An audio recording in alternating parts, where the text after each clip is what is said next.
First contact and fatal assumptions. The collected survey vessel emerged from fold space on the outer edges of Sol system, its crystalline hull refracting starlight in patterns that would have mesmerized human astronomers, had any been watching.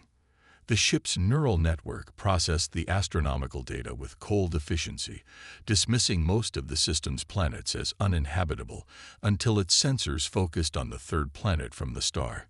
Commander Zix 427 interfaced directly with the ship's consciousness, their crystalline neural pathways merging into a single entity. The commander's consciousness expanded, taking in the full spectrum of data about the blue-green world below.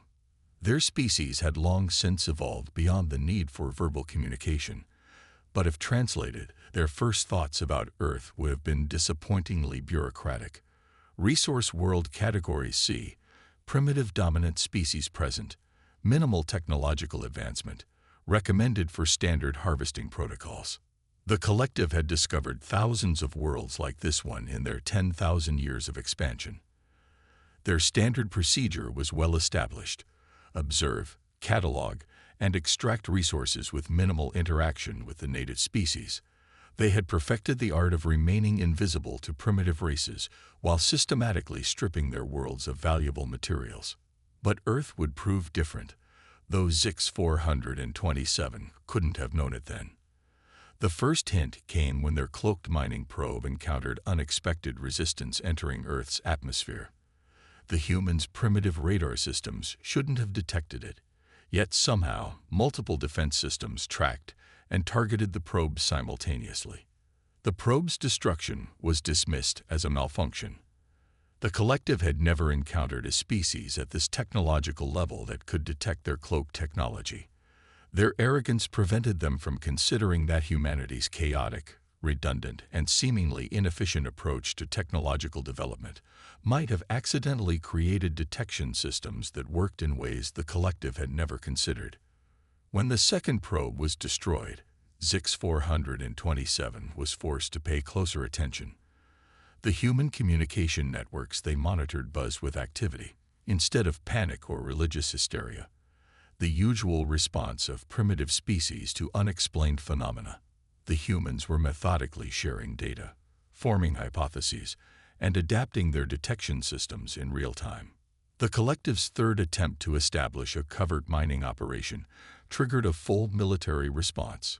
Human fighters scrambled from bases across the globe, their pilots demonstrating maneuvers that seemed to defy both physics and logic. The collective's combat algorithms, perfected over millennia, failed to predict the humans' erratic yet somehow effective tactics. Impossible. Zix 427 broadcast to the collective consciousness. Their technology is centuries behind ours. Their society is fragmented. Their methods are inefficient. They should not be capable of this level of resistance. The response from the collective headquarters took 3 days to arrive through fold space. Assessment incorrect. Initiate direct contact. Display superior force. Expect immediate submission. It was the first of many fatal mistakes the collective would make in their dealings with humanity. The appearance of a collective battle fleet in Earth orbit was meant to demonstrate overwhelming force. 20 crystalline ships, each the size of a small city, materialized simultaneously above Earth's major population centers. Zix 427 broadcast the standard submission protocols, a demonstration of their technological superiority coupled with clear demands for Earth's resources. The humans responded by launching a coordinated attack that shocked the collective to its core. Instead of targeting the ships themselves, the humans attacked with electromagnetic pulses specifically calibrated to interfere with the crystalline neural networks that powered collective technology. Several ships temporarily lost consciousness, their neural networks experiencing the equivalent of migraines. When questioned later about how they had developed such a precise counter to collective technology so quickly, human scientists would explain that they had reverse-engineered the principle from studying the debris of the destroyed probes. What took the collective centuries of careful technological evolution, humanity had puzzled out in weeks through what they called educated guesswork. Zix 427 retreated with their fleet to the dark side of Earth's moon, neural pathways burning with an unfamiliar sensation. Doubt. The standard protocols weren't working. The humans were adapting too quickly, learning too fast. More disturbing still, they seemed to be enjoying the challenge. The humans called it thinking outside the box. The collective had no concept for this kind of mental process. Their neural networks were perfectly optimized, each thought following established pathways proven effective over millennia. The idea that random, seemingly illogical connections could lead to breakthrough innovations was foreign to them. This fundamental difference would prove to be the collective's undoing, while they retreated to analyze and plan according to their established protocols. Humanity was already adapting, innovating, and preparing for a war they hadn't expected but were determined to win. In the darkness of space, Zix 427 contemplated the strange species that had so thoroughly disrupted their standard procedures. The commander's neural networks pulsed with calculations and probability matrices, trying to predict what these unpredictable beings would do next. But the truth was already becoming clear. The collective's first mistake wasn't underestimating humanity's current capabilities. It was failing to understand their potential for rapid growth and adaptation. As the crystalline ships hung silent in lunar orbit, Earth blazed below them, a blue jewel in the void. But it was no longer just another resource world Category C. It had become something the collective had never encountered in all their millennia of expansion. A genuine threat. The first battle, in what would become known as the Sol Resistance, was about to begin, and neither side yet understood that it would change both species forever. The awakening of Earth. The United Nations Security Council chamber had never been so quiet. On the central display, a holographic reconstruction of the collective's crystalline ships rotated slowly, its alien geometry casting strange shadows across the faces of Earth's most powerful leaders. Dr. Sarah Chen, head of the newly formed Xenotechnology Division, stood before them, her expression grave but determined.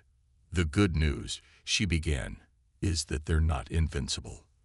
The bad news is that we're dealing with a species that has effectively turned their consciousness into living technology.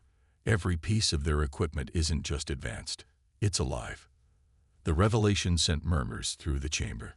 Humanity had prepared for many first contact scenarios, but a species that had evolved beyond the distinction between biological and artificial intelligence wasn't one of them. Their neural networks operate on principles we're only beginning to understand, Dr. Chen continued. But here's the fascinating part.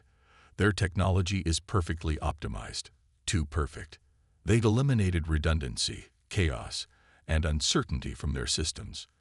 And that's their weakness. The hologram shifted, showing the damaged fragments of the collective probe. Their systems can't handle unexpected variables. They've evolved to be so efficient that they've lost the ability to improvise. We've, on the other hand, excel at chaos. In the weeks that followed, humanity's greatest strength proved to be its decentralized, seemingly inefficient approach to problem solving. While the collective expected a hierarchical response to their presence, they instead faced thousands of independent research teams working simultaneously on different approaches to counter their technology. The breakthrough came from an unexpected source.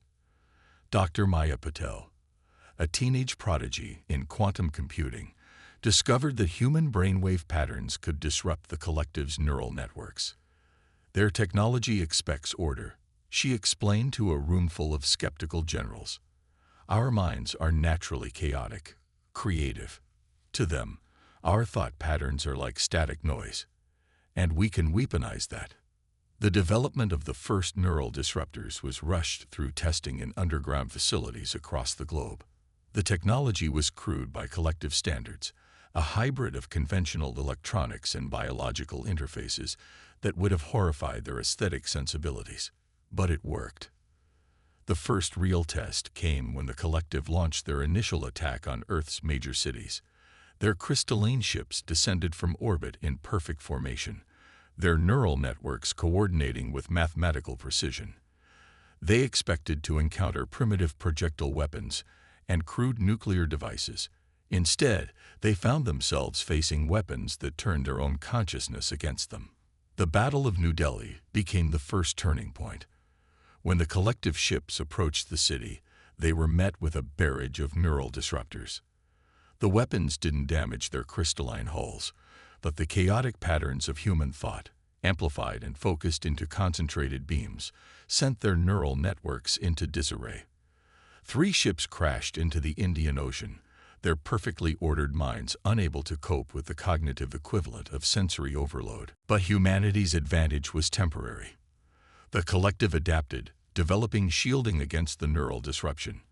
What they couldn't adapt to was humanity's rate of technological advancement. By studying the crashed ships, human scientists made decades of progress in weeks. Dr. Chen's team discovered that the crystalline technology could be merged with human neural patterns. The first prototype of a human-piloted hybrid ship was built in an underground facility in the Atacama Desert. The ship's crystalline structure, grown from salvaged collective technology, was crude by their standards, but possessed something their ships never had: the ability to improvise. Captain Miguel Herrera, the first pilot to successfully interface with the hybrid ship, described the experience in his mission log. "It's like having a dream where you are the ship. You think about moving, and you move. But unlike their ships, we don't need everything to be perfect. We can adapt, feel, intuit. We're teaching these living crystals how to dance." The collective watched with growing concern as their carefully gathered intelligence painted an increasingly disturbing picture. The humans weren't just defending themselves, they were evolving at an unprecedented rate. Their technology was ugly, inefficient, and somehow more effective than it should be. In orbital shipyards hidden on the far side of the moon, humanity began growing its first fleet of hybrid vessels. Each ship was unique, reflecting the neural patterns of its pilot. Some were sleek and crystalline, others were baroque configurations that seemed to defy physics. The collective's aesthetic sensibilities were offended by their lack of uniformity, but their tactical analysis couldn't deny their effectiveness. Dr. Chen stood on the observation deck of the lunar facility, watching as the first squadron of hybrid ships ran their trials. The crystalline hulls pulsed with colors that reflected their pilots' emotions, another flaw that the collective would have engineered out of their systems. "We're not just fighting their technology," she told the assembled military leaders. "We're challenging their entire worldview. They believe perfection comes from eliminating chaos. We're proving that chaos itself can be a form of perfection." The hybrid fleet grew, each ship a unique fusion of human creativity and collective technology. The aliens watched from the edges of the solar system, their neural networks struggling to calculate the probability matrices for a species that seemed to defy their fundamental understanding of progress and evolution. As Earth prepared for the coming conflict, Dr. Chen made one final modification to the hybrid ships. She introduced an element that the collective had eliminated from their technology eons ago: the ability to feel fear, to doubt, and therefore to hope.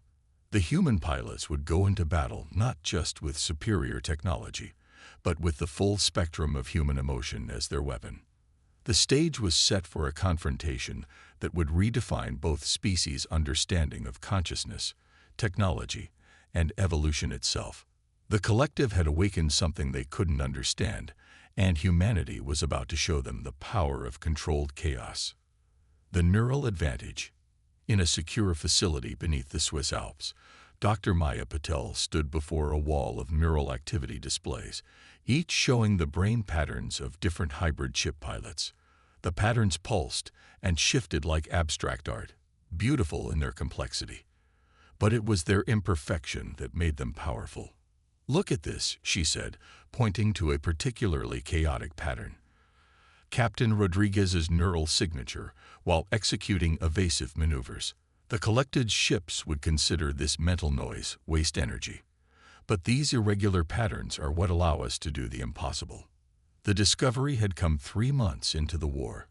While analyzing combat data, Dr. Patel's team noticed that human pilots performed best when they stopped trying to think logically about their actions. The hybrid ships responded not just to conscious commands, but to instinct, intuition, and even emotion. Lieutenant Sarah O'Connor, one of the first successful hybrid pilots, described it in her mission log. "You don't fly these ships, you dream with them. Every fear, every hope, every crazy idea becomes part of the ship's response. The crystals learn from our chaos, and are growing stronger because of it." The collective had noticed too. Their initial attacks on Earth's hybrid fleet had failed spectacularly when their perfectly optimized battle algorithms encountered human unpredictability. Each human pilot flew differently, thought differently, reacted differently. There was no pattern to analyze, no behavior to predict. But the real breakthrough came when Dr. Chen's team discovered something extraordinary about human consciousness. Unlike the collective's neural networks, which processed information in linear, optimized pathways, human brains operated in quantum states of possibility. When interfaced with the crystalline technology, this created what they called probability storms, waves of potential futures that the hybrid ships could navigate through. Humans don't just think outside the box, Dr. Chen explained to military leadership. Our minds exist in a state of quantum uncertainty. We're simultaneously considering multiple possibilities, running parallel simulations, feeling our way through problems. The collective eliminated this inefficiency from their consciousness eons ago. They can't comprehend how we're doing what we're doing because, to them, our thought processes appear to break the laws of causality. The implications were staggering. Human pilots, when fully integrated with their hybrid ships, could perceive and react to events fractions of a second before they occurred. It wasn't precognition in the traditional sense. It was the human mind's natural ability to exist in states of quantum possibility, amplified by crystalline technology.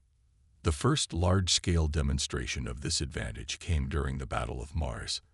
The collective launched a massive assault on Earth's forward bases on the Red Planet, expecting their superior numbers to overwhelm the defenders.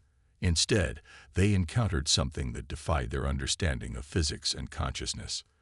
The hybrid fleet moved in ways that should have been impossible, responding to attacks before they were launched, appearing to be in multiple places simultaneously.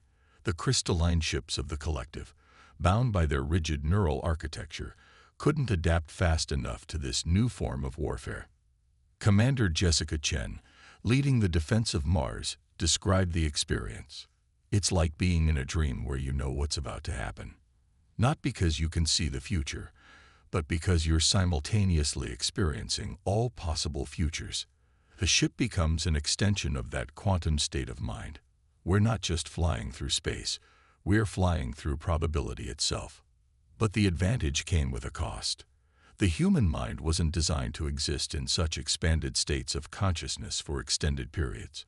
Pilots reported intense hallucinations, temporal disorientation, and what they called probability bleed, the unsettling experience of remembering futures that hadn't happened. Dr. Patel's team worked around the clock to develop neural interfaces that could help pilots manage these effects. The solution came from an unexpected source: meditation techniques. By incorporating mindfulness practices into the neural interface, pilots could maintain their quantum awareness while staying anchored in the present moment. The collective, observing these developments, experienced something they hadn't felt in millennia: fear. Their perfect, crystalline minds could comprehend the physics of what the humans were doing, but the implications threatened their entire understanding of consciousness and reality. In their desperation, they attempted to modify their own neural networks to replicate the human advantage. The results were catastrophic. Without the natural chaos of human consciousness, their attempts to force quantum uncertainty into their optimized systems led to cascade failures. Several of their largest ships went dark, their neural networks shattered by the attempt to think like humans. As the war entered its second year, humanity's hybrid fleet grew more powerful and sophisticated. Each engagement with the collective provided new data, new possibilities, new ways of merging human consciousness with crystalline technology. The ships themselves began to evolve, their crystalline structures adapting to better accommodate the quantum nature of human thought. But in their drive to survive and win the war, humanity was changing too. The pilots who spent the most time in quantum states began developing new cognitive abilities. Some reported being able to perceive probability storms even when not connected to their ships. Others demonstrated unprecedented levels of intuition and pattern recognition. Dr. Chen watched these developments with both excitement and concern. "We're not just fighting a war," she confided to Dr. Patel. "We're evolving into something new. The question is, are we ready for what we're becoming?" The answer to that question would come sooner than anyone expected, as the conflict approached its most critical phase. The collective, having failed to understand or replicate humanity's advantage, was preparing a desperate final strategy. They had decided that if they couldn't defeat humanity's quantum consciousness, they would attempt to destroy the very fabric of space-time itself. Operation Mindstorm was about to begin, and with it, both species would face their ultimate test of survival and adaptation. Operation Mindstorm. The first warning came from Captain Sarah O'Connor's quantum sensors. During a routine patrol near Saturn, her hybrid ship detected unusual ripples in space-time, distortions that shouldn't have been possible according to known physics. The collective was attempting something unprecedented. "They're trying to weaponize reality itself," Dr. Chen announced to the Emergency Council meeting. The holographic displays showed the growing distortions spreading across the solar system. "They've concluded that if they can't match our quantum consciousness advantage, they'll change the rules of the game entirely." The collective's plan was both brilliant and terrifying. They had discovered a way to create localized areas where probability collapsed into a single, predetermined outcome. In these zones, quantum uncertainty, the very foundation of humanity's advantage, would cease to exist. Everything would become as predictable and rigid as the collective's own consciousness. Commander Jessica Chen, watching the tactical displays from the bridge of the flagship Quantum Dream, understood the implications immediately. "They're not trying to destroy us," she transmitted to Earth Command. "They're trying to force our consciousness to operate like theirs. In these probability null zones, our hybrid ships would be stripped of their quantum advantage." The scale of the collective's operation became clear as massive reality anchor ships emerged from fold space at strategic points throughout the solar system. Each vessel was essentially a giant crystal, designed to resonate at frequencies that would collapse quantum probability fields into single deterministic outcomes. Humanity had hours, at most, to respond. The hybrid fleet mobilized for what would become known as the Battle of Probability. The plan was desperate but characteristically human in its audacity. Instead of trying to prevent the collective from establishing their reality anchors, they would use the quantum nature of their consciousness to turn the weapon against its creators. Dr. Patel had made a crucial discovery. The collective's technology works by forcing reality into a single, predictable state, she explained to the fleet commanders. But quantum mechanics tells us that the act of observation affects the outcome.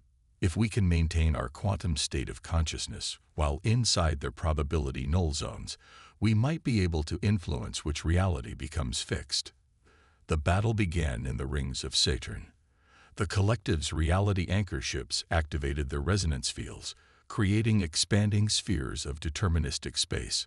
As planned, the hybrid fleet didn't try to avoid these zones. Instead, the human pilots dove straight into them, their minds trained through months of meditation and quantum awareness exercises to maintain their state of probability, even as reality tried to collapse around them. Captain Rodriguez, leading the first wave, described the experience in his combat log. "It was like trying to dream while someone was trying to wake you up. Every instinct screamed that there should only be one possible outcome, but we held on to our quantum state. We didn't just resist the collapse of probability. We started to shape it." The collective's networks registered impossible data as human pilots began to influence which of their predetermined outcomes actually manifested. Ships appeared in positions they couldn't possibly occupy, weapons fired with accuracies that defied their carefully calculated statistics, and most disturbingly, human consciousness began to spread through their crystalline networks like a virus of uncertainty. At the heart of the battle, Commander Chen made a discovery that would change the course of the war. The reality anchors weren't just affecting space, they were affecting time itself. By maintaining their quantum state within the probability null zones, human pilots could perceive multiple timelines simultaneously. The collective had inadvertently given humanity access to temporal awareness. They're not just probability storms anymore, she transmitted to Earth Command. They're time storms. We can see the ripples of cause and effect, the threads of possibility stretching backward and forward, and we can choose which threads to follow. The collective's perfect crystalline minds began to fragment as they encountered something they had never prepared for: temporal uncertainty propagating through their neural networks. Their reality anchors, designed to impose order on chaos, instead became conduits for quantum consciousness to infect their entire system. Dr. Chen, monitoring the battle from Earth, watched as the impossible became reality. The hybrid fleet, instead of being constrained by the collective's probability null zones, used them as amplifiers for their own quantum awareness. Each reality anchor became a focal point for human consciousness to exert its influence on spacetime itself. The turning point came when Captain O'Connor, her consciousness expanded by the temporal awareness gained within the probability null zones, perceived a critical node in the collective's network, a moment of quantum vulnerability that existed simultaneously across multiple timelines. With precise coordination, the hybrid fleet converged on this four-dimensional weak point. The attack wasn't just physical, it was temporal and quantum, striking the collective across multiple possibilities simultaneously. The reality anchors, unable to determine which outcome to manifest, began to resonate out of control. The rigid crystalline networks of the collective ships, designed for perfect order, shattered under the strain of infinite possibility. As the battle reached its climax, something unprecedented occurred. The collision of human quantum consciousness with the collective's deterministic technology created a cascade effect that rippled through spacetime itself. Both species found themselves facing a transformation that neither had anticipated, a merger of consciousness and reality that would redefine the nature of existence itself. Operation Mindstorm had begun as the collective's attempt to impose their version of reality on humanity. It was ending as a gateway to a new form of existence, one that neither species had imagined possible. The question was no longer about victory or defeat, but about what both humanity and the collective would become in the aftermath of their consciousness-altering conflict.